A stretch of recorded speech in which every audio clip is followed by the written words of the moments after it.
Welcome, everyone, to another episode of Taking Up Space, a Michelle A. Mayer podcast.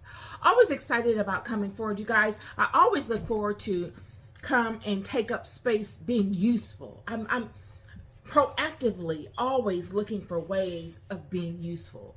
You just don't know. The majority of my time I ponder ways of being effectively useful to you. Not just to come forward and take up space, to come and offer you anything so that I can look busy and that I can feel busy, but to really be premeditative in my actions so that I offer you quality, or what I consider quality. And today is no different. I've been wanting to speak to this, but I came across this clip on social media, so I'm going to use it as a catalyst to the conversation that I've been wanting to speak to you all about. I'm going to be, in a moment, showing you a clip of what many of us in today's society consider an alien. Yeah. You know, you hear all these UFO sightings, and you hear people talking about these gray aliens and their interactions with them and these spaceships and all these different things. What you're going to be viewing is a gray alien interacting with a human. The video doesn't go as far as to show the human it interacts with. It only shows the gray alien. But that's enough. You get a full understanding of this entity's demeanor and its mannerisms, enough for you to be able to get what I'm trying to convey to you in this video. And that is, I'm looking for you to, while watching the video, put yourself in that space. It's this communication that this alien is having with the individual is happening at night in pitch darkness. And had it not been that maybe a car light is shining on it, or some form of light is shining on it, they'd be standing in utter, absolute darkness having this conversation. And then I want you to imagine if that was you approached by such a thing. You're all alone in the pitch darkness, looks like the desert, and this thing comes upon you, this entity comes upon you and has a conversation with you subliminally, mentally. You never see this entity opening its mouth. You never see it talking in the way that we talk or the way that we communicate. All this is happening mentally, telepathically. And then I want you to imagine if this entity what this entity would communicate to you. And then I'll be back. The encounter reportedly occurred during the nighttime, and due to the video's quality, the specific surroundings remain unidentified.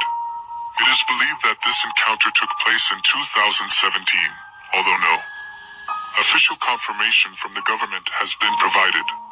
The video begins with a man standing a short distance away from what appears to be an extraterrestrial being, commonly referred to as a gray.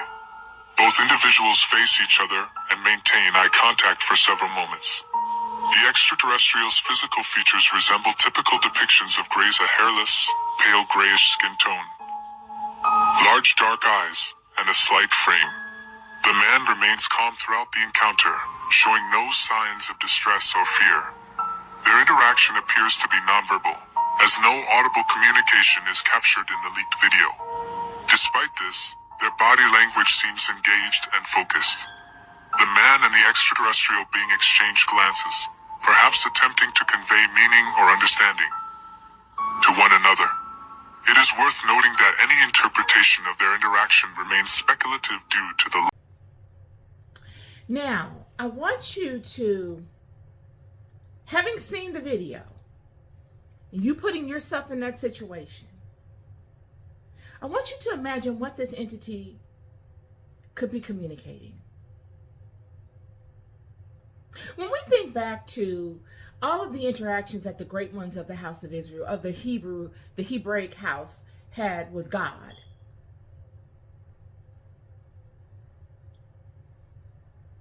and God coming upon them and telling them that he's going to do monumental things through them, but he needs their buy-in, he needs their agreement. in order to make this contract come to life, this covenant that God has with either Noah or with Abram or with Moses or with any of the leaders of the house of Israel, the leaders of the Hebraic house. He comes upon them initially in their infancy. And in order for them to know that he is different, that he is distinguished amongst mortal man, there must be something special about God that speaks to the hearts of these people, for them to buy in such a way. When looking at this video, it immediately took me back to those people. I immediately put myself in a place where I could relate to that. Having said, if some being like that ever approached me, would it approach me as a peasant? Or would it approach me in a godlike way? Would this being have vast amounts of knowledge that it could make a very paramount exchange with an individual for? Would this individual, this being, have the ability to make kings of mortal men overnight? Looking at this being, it doesn't seem as if this being cares about the materialistic world. It has nothing on. It doesn't care about the clothing and the shoes and the car and all these things. It could care less. It doesn't seem as if it's suffering or it's malnourished. When you view this entity, it does not seem as if it's lacking in any way. It stands upright. It's thinking. It doesn't even speak, and it's able to have its presence felt. It's able to communicate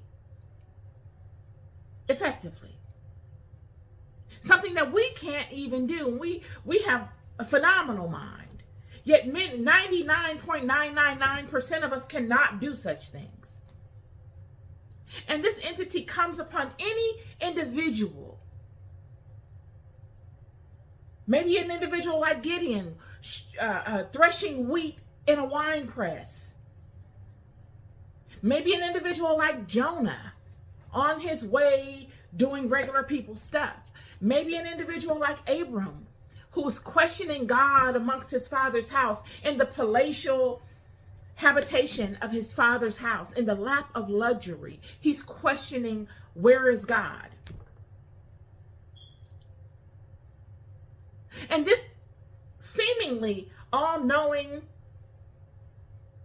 individual that speaks telepathically would be able to, because it has the ability to speak telepathically, to lock in, to tap into any one of our minds at will, would be able to search amongst the masses, the sea of billions of people, for ones that are ripe, ones that are desiring to know, to make partnerships with.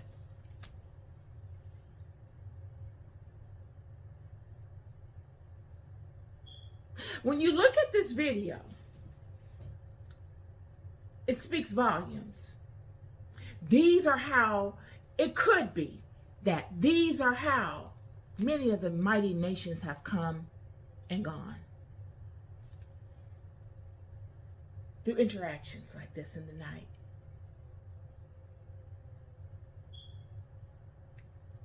Relationships.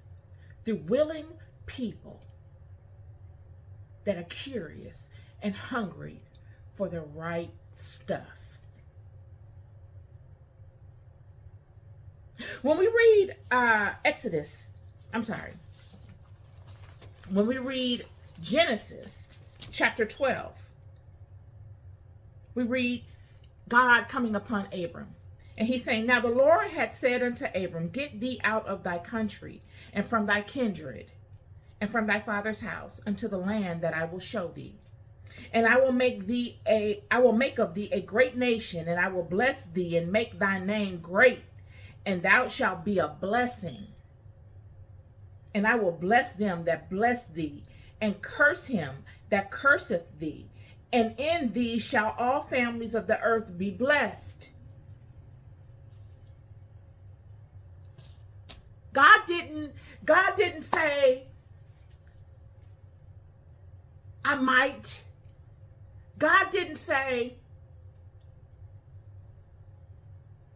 I could. God didn't say, please. God didn't say, if you will. God didn't say, agree with me. God said, matter of fact, what he will do. Without a doubt, without anything left up to chance, he made an absolute statement to Abram. Because he can. He has the ability to. Abram is the one that is limited. God is not. When we look at when we speak to God choosing to do certain things, we could even, where did I see this at? Hold on one second, y'all. The book of Jasher, when we see in the book of Jasher, chapter 13, verse 18, it goes into detail as to what I just read to you of what God spoke to Abram. It says here, now therefore walk before me and be perfect and keep my commandments. There's no maybe, there's no please. It's this, that, and that. For I will give this land to you and to your seed for an inheritance. For the river Mitzrayim to the great river Euphrates. And you will come to your fathers in peace and in good age. And the fourth generation will return here in this land and will inherit it forever. These are absolute promises. This is speaking things into existence as if they're nothing. This is somebody that is for sure about tomorrow. This is not someone that is leaving anything up to chance. They don't believe in chance. This is the Creator's mindset. And whether the being we look at in this video is a friend or a foe to us, an angel or a demon, a messenger or a god, we can look at the appearance of this entity, be it that it's foreign to us. And we can look at the demeanor of this entity. And we can look at the way that this entity communicates, the level of intelligence that this being is exhibiting. It is not afraid. It, in fact, is looking to come across as humble so that the person that is interacting with is not afraid. In a way, it's looking like it's showing a side of itself so it doesn't invoke fear in the individual. Because how can an entity, y'all, that communicates with you telepathically as an upright individual that we're looking at in that video, behave other than that? It takes a certain level of intelligence to be able to do such things that we ourselves do not have. Would that entity speak in such ways as to be able to forecast out tomorrows as if they're nothing? To be able to expound upon promises and make bargains and deals with individuals that last forever? Could this be an example of the way nations have risen from dust, all by one person at a time? I'm going to leave you with something. This is not going to be a long, drawn-out episode, but I want to put this on the map as to give you something to think about. Something tangible that you can cross-reference to some of these stories that we read in the Bible. I am in no way saying that this entity is God. No way. I have no ability to say such things. But I can say that if this entity is real, we've seen these entities all along throughout history. It's before AI became popular. We've seen this throughout history. The grays and the eyes and the nocturnal eyes, meaning that they can see. Those eyes that you're looking at, they're nocturnal, meaning they can see both in day and night as if it's the same. They can see as clearly in the nighttime, in the blackness, as they can when the sun is shining.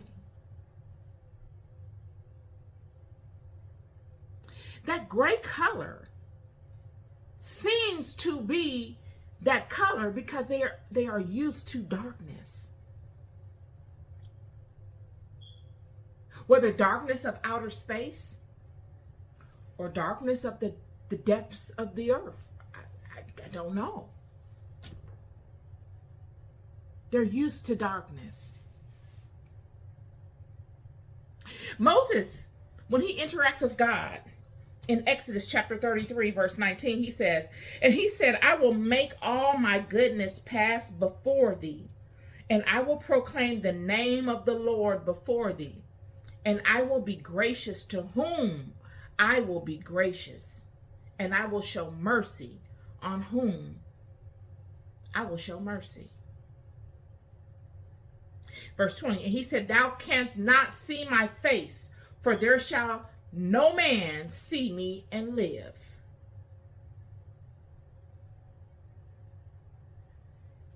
So if that's the case, then that alien is not God, or at least not the God of the children of Israel.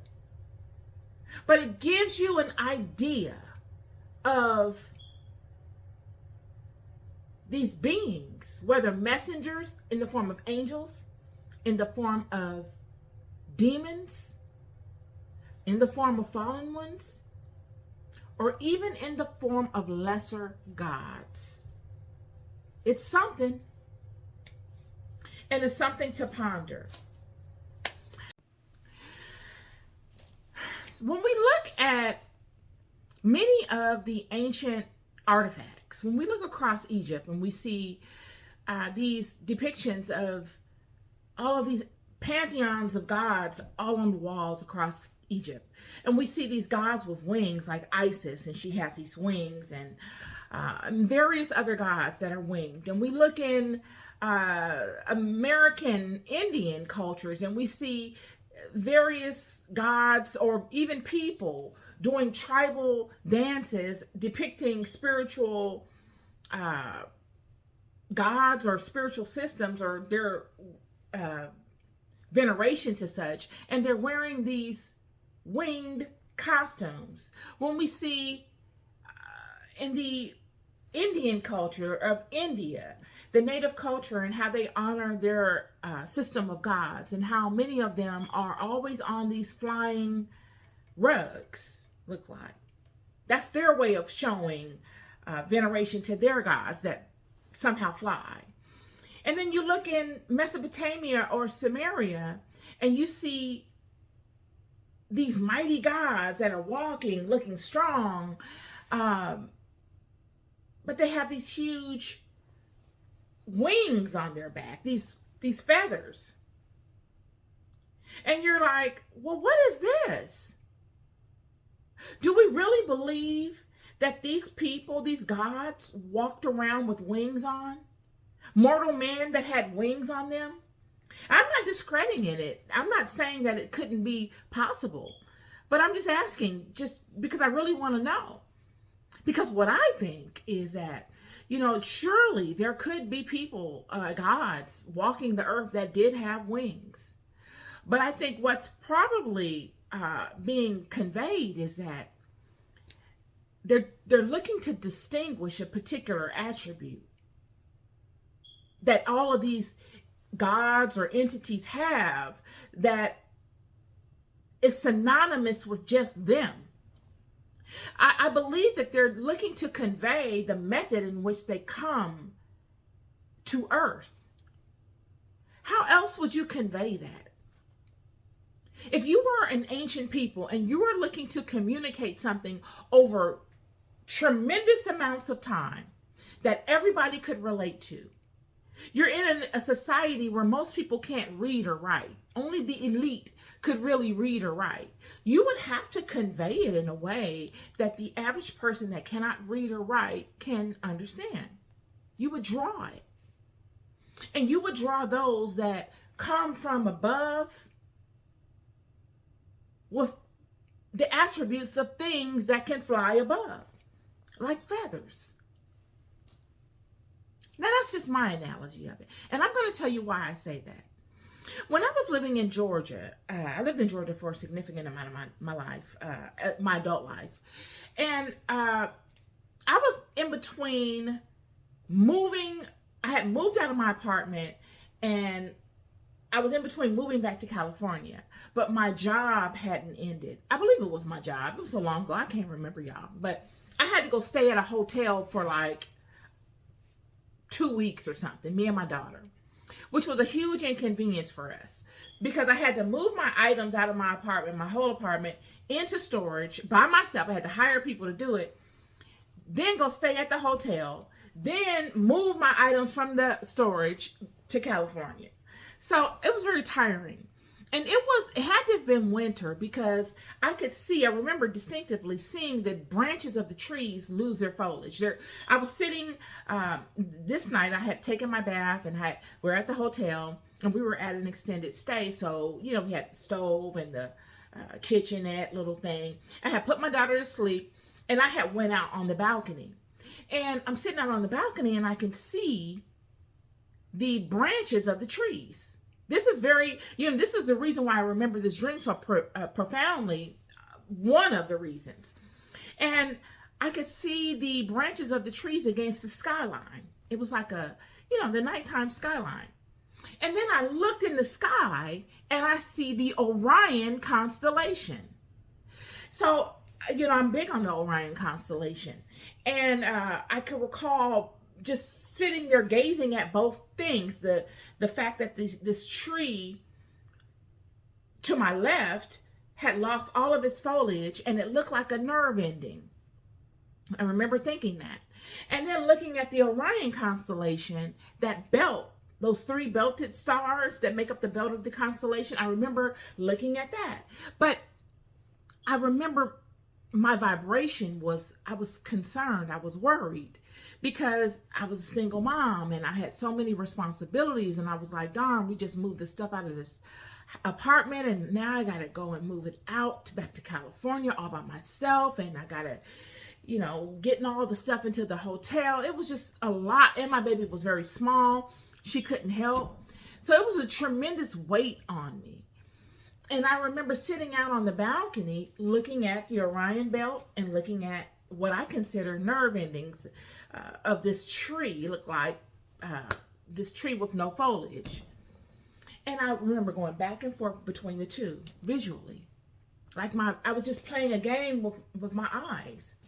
And all of a sudden, y'all, out of the middle star of the Orion constellation, I kid you not, I don't do anything for clout. I'm not looking to legitimize myself in no kind of way. Not that this legitimizes me of anything. Out of the middle star of the Orion constellation, this copper colored disc flew out. And it had an entity standing in the middle of it that looked like Michelangelo's depiction of that man when he's standing there and it shows him like maybe catching him in every movement going like this. It was in there and it was rotating out of the Orion constellation right in the sky as if it wanted me to capture it. I am not kidding you. And it stood in the middle of the sky and the outer portion of it, I want to say it was the outer portion of it, was still spinning. But the being that was in it was still, it was just fixed and it was focused on me. And I was in shock. I didn't even know, I was just dumbfounded. And I'm sitting there talking to myself like, are you seeing this? Like, Are we really seeing? I'm sitting there having a conversation within myself, against myself, to myself. It was so much chatter amongst my own self. Like, what in the world? And then it flew into the tree that looked like the nerve ending. Now, that's a whole nother podcast. Because the way that it did what it did was dependent upon what I did before it flew out. Like it was in response to my attention. And it was in response to my vibration. It would have flew anywhere that I put my attention to. It just so happened that I put my attention on that tree. And this is what I mean by the things we see or hear. Are we connecting them properly? Because when you look across the planet, like I said, you see many of these, American Indians wearing these plumes and these feathers. You also see it in Mesopotamia, Sumeria, which is the cradle of civilization. You see it in Egypt. But are they depicting beings that have wings? Because the being that I saw that was in the middle of this copper coin-looking thing, I see in books and in different on different websites. This is a entity that is very prominent in the pantheon of gods on this planet. Yet it has wings when I see it. But it didn't have any wings when I saw it fly out of the Orion constellation. I saw it. It did not have wings. It looked like a person. It did not have not one wing on it, but it flew out. And this is what I'm trying to convey to you, is that many of these things we see are not exactly what we see them for. They're symbolic of something. And when we see things that have wings on them, they're not saying, okay, these things actually had wings. They're saying that they came from above. They're distinguishing them. They're categorizing them. And that's what I want to lead you to. I don't know what this alien is in this video. I have no idea. But when I saw it, it immediately made me think, what if such things happen to just regular people?